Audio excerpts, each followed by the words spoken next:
السلام علیکم ورحمۃ اللہ وبرکاتہ۔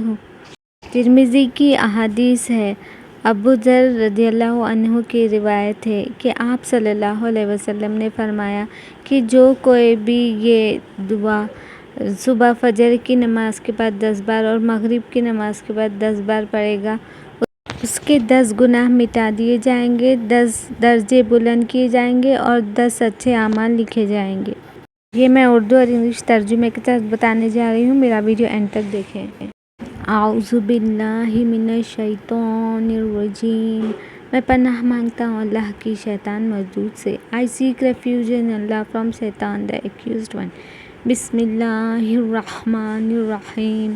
شروع اللہ کا نام لے کر جو بڑا مہربان نہایت رحم والا ہے۔ In the name of Allah, the most beneficent, the most merciful۔ لا الہ الا اللہ وحدہ لا شریک لہ، لہ الملک ولہ الحمد یحیی و یمیت وہو علی کل شیء قدیر۔ ترجمہ: اللہ کے سوا کسی کی عبادت کا حق نہیں، جس کا کوئی شریک نہیں، اسی کی بادشاہی ہے اور اسی کی حمد ہے۔